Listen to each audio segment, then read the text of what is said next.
This video was brought to you by Stormberg, a better route planner, MisterGreen, Kempower and Marcus Bil. Yo, what's up? We are now at Ioniq and great news!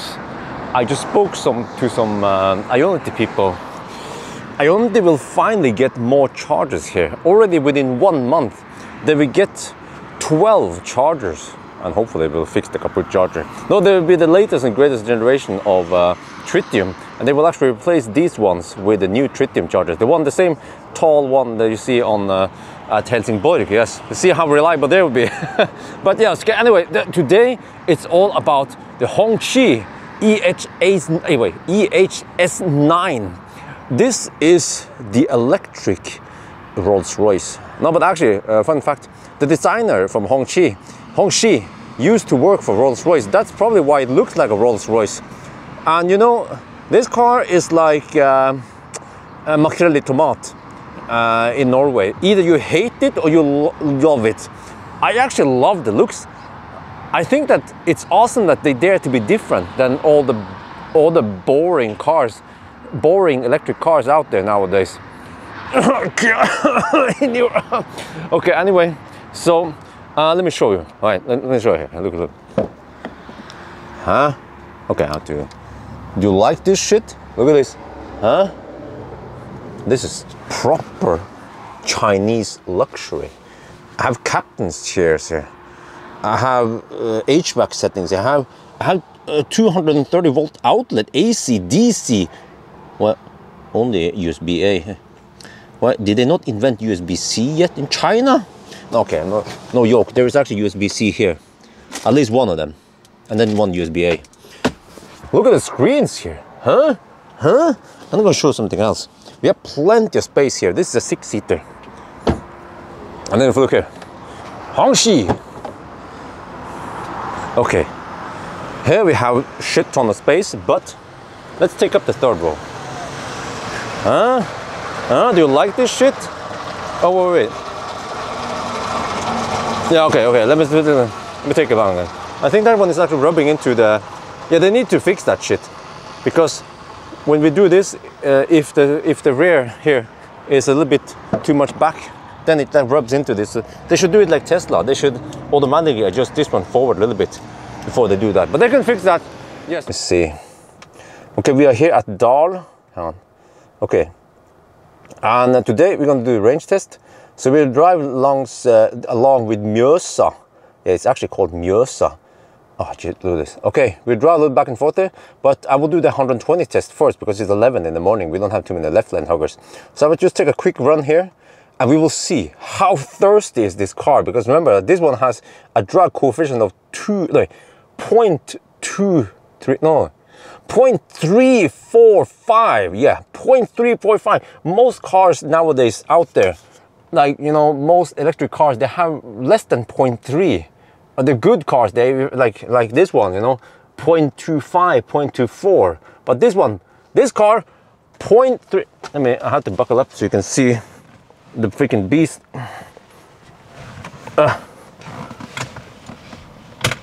There. This beast has 0.345. Will it beat Fat e-tron in consumption? It's way bigger than Fat e-tron. It's like a weight class. I'm at 100%. Let's go. You know, I recently borrowed the EQS for a whole week. Been driving around with it. And when I sat in the Hongqi and started driving it, I was like, damn, the ride quality, the comfort here is pretty much somewhere between an EQS and a Fat e-tron. It's incredibly good. That's what I'm saying. You know, I'm just not bullshitting. Hongqi didn't pay me to say this. This is just my own experience driving this car. You should drive it also. You will be impressed of how good it is. And when it comes to soundproofing, this car has the best ever measured sound level. And despite having 265, 45, 21-inch wheels, really impressive, man. So, yeah. Interior also looks okay. When it comes to interior, it doesn't look as nice as the Mercedes. It's still Chinese design, but at least the hardware, how the car rides and how smooth it is just sublime. It's top shelf shit. That's what it is. So okay, whoa, let me see consumption then. Yeah, that's gonna be interesting, man. Oh, I've been waiting for this for a long time, the consumption. Well, but this car cost 800k NOK, and is it all perfect? Well, there's some problem with the software, I'd say, because look here, it slows down in a curve. Super annoying. I mean, it's not even that sharp curve, you see? But the Chinese car manufacturers are like, oh, no, you know, you have to not go schnell here, go langsam, yeah. So I'm like, what the heck, man? It's doing this all the time. Fortunately, the Norwegian importer, they have told the factory in China about this. They say that this is not acceptable. Maybe in China it is, but over here we want to go schnell. Yes, so they're gonna fix this, hopefully. You see here, okay, now this one is doing, oh no, okay, no, it's not doing, but it tends to slow down a lot, especially the faster you hammer, the faster it slows down, or the more it slows down, which is not acceptable at all. Yeah, okay, I'm gonna go a little bit further to Espa, and then we turn around. But yeah, when it comes to consumption, I think we have a little bit of headwind now. I can check on Mjøs, so it seems like we have headwind.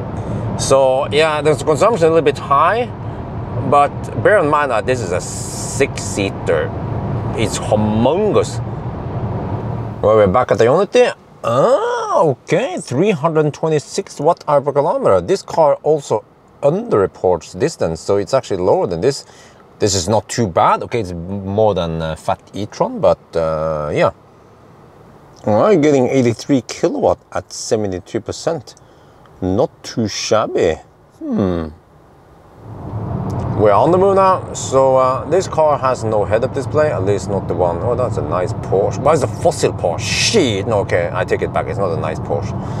But yeah, this one has no head-up display. I guess the ones that you get in Europe doesn't get it. It seems like there is some kind of placeholder for head-up display here. But okay, so we have to cruise at 93 kilometers per hour on the speedo. This car is supposed to have 465 kilometers of VLTP range, really? And a 99 kilowatt hour battery? And it's supposed to have 90 kilowatt hour net capacity. Well, we'll find out today. Yes, can't wait to see. So I guess the first thing we're gonna do now is to check the weight of this Colossus. Ah, shit, they have control here. Okay, I have to try later today or another location. Unfortunately, I cannot use neutral to coast downhill. I try it, it will just say reduce speed. Yeah. Stop before, well, no, yeah, so I don't know, man. I guess we know coasting here. But also I can show that there's some kind of lane departure sound. See, if you go a little bit too much this side. Also the steering goes a little bit wild, and then on the other side here. Yeah, and how is Mjøsa today? Okay, there's some wind, okay. Actually some significant wind, headwind. You can see on the windsock over there. Right, what's the consumption? 227, okay, let's wait for it to stabilize. Okay, I'm gonna test the sound system, but before we start, you know, the original sound system in this car is supposed to be quite shitty, flat, bad sound. And then the Norwegian importer, they take everything seriously, and they teamed up with Bass Brothers. Bass Brothers is a Norwegian company that makes in-house hi-fi equipment, stereo or amplifiers and speakers. And Bass Brothers, they took a look at this car, and they figured out that the speakers are already good, and the wiring is also good. It's just that the amplifier is bad. So Bass Brothers, they made a custom, I don't know if it's handmade, but it's homemade, made in Norwegian amplifier just for the Hongqi. And when you buy this one, this package, it costs 13,000 NOK. It's not directly from the importer, they just recommend it. If you buy one, you can get that extra package from Bass Brothers, and you have to install it into the trunk, under the trunk. And that's it, just plug and play. Use the same wiring, same speakers. And then the sound is supposed to be way better. So let's listen to it. I have some music on the USB stick here.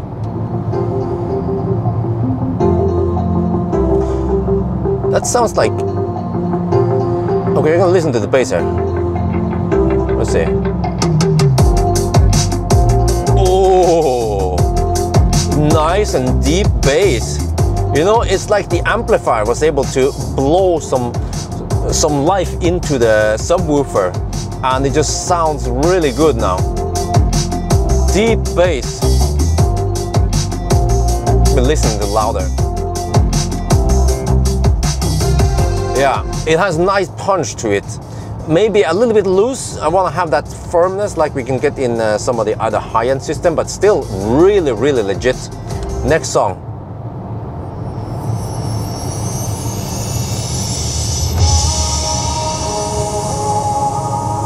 Okay.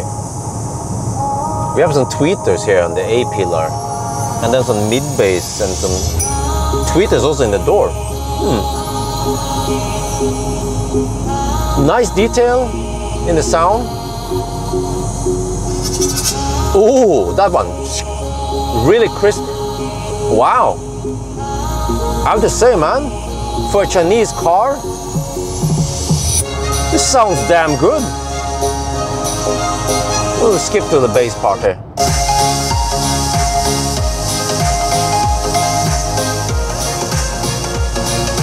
Next song. Okay, this is the Arctic Circle song. So I'm going to listen to the bass again, but also everything else.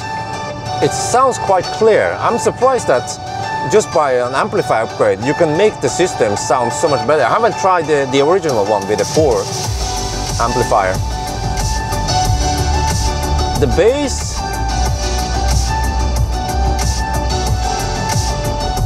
might be a little bit overwhelming. You might want to tune it down a little bit, depending on your taste. But I gotta say, it's quite linear. It doesn't have any weird peaks and something like that. Okay.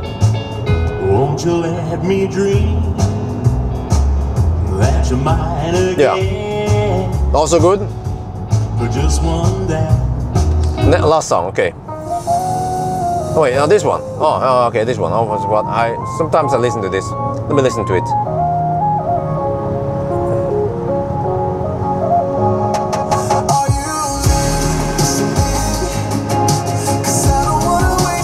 Yeah, I feel like by default, the bass is a bit overwhelming. You can probably just tune it down for your taste. But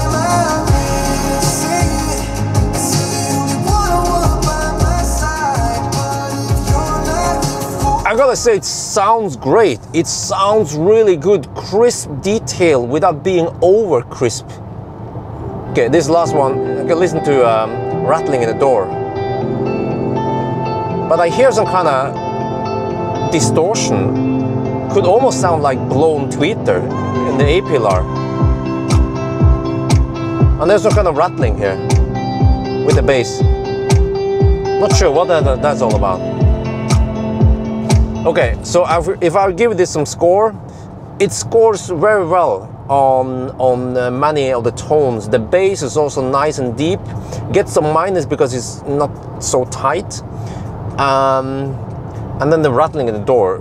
So I think I would give it a 6. And I bet if I tried the original amplifier, it might just be a 3. Who knows how bad that one is. So just for 13k NOK, you can get this upgrade. So go for it, man. We are passing by Mjøsa now, and now 2 in the afternoon, we have no wind. Oh, that's a slight disadvantage, because we had headwind earlier. We're supposed to get the tailwind. But okay, still very good. Look here, 228 watt-hour per kilometer.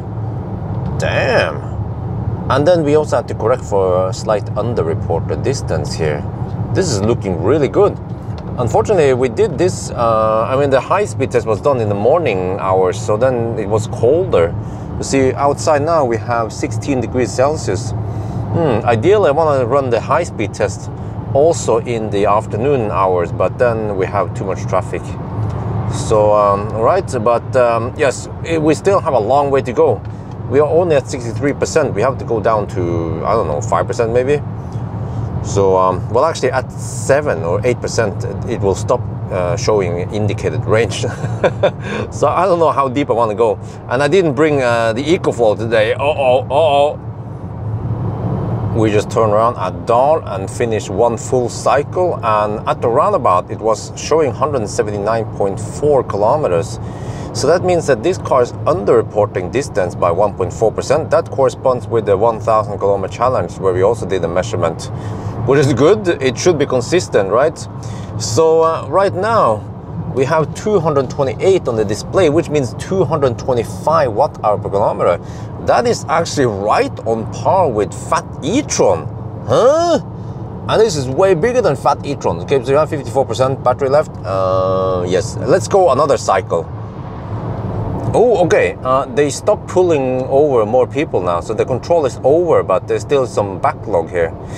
So I guess once I come back on the last time, I might be able to weigh the car. I mean, yeah. All right, that's good. We are now at the Minnesund, and we have reached 50%. And according to the trip meter now, it could seem like we have around 89 kilowatt hour, but you know, this could be 50.5%. We don't know exactly. So that's why we need to drive it deep. So I actually haven't driven deep with a test car before, because we have been testing the same battery. So we will see if we can get almost 90 kilowatt hour from this battery. So yeah, over here now it's 17 degrees Celsius. Nice weather, sunny weather. This is a very good driving condition. Also when it comes to wind, yeah, it's fairly good. I mean, it's not perfect, but oh yeah, I see now we have headwind. You can see in the windsock, by the way. You know, there are, well, at least there's supposed to be some circles on the windsock, and based on that you can see the wind speed. This one is a bit kaput. Yeah. So all right, I think I want to go over to Espa. I feel like having some goodies over there. We are now at Espa Bolleland. I haven't been there in a while, and yes, I chose one spot in the shade. Well, I thought I would get some shade, but you know, this car is so big, it fits half the shade. Well, that's good enough. But I'm not gonna say, the more I look at this car, the more I like it. You see, Audi and BMW and Mercedes is executive car, but this car is a dictator's car. Perfect for me. Okay, let's try now. Espa buns, my favorite, which is caramel. Oh,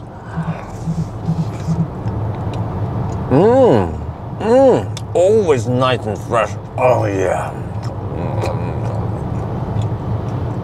All right, let's check the weight finally. Oh, front axle. Whoa, 1300. Oh, here's a big one. The whole car. Oh. Wow, 2780. Oh, shit.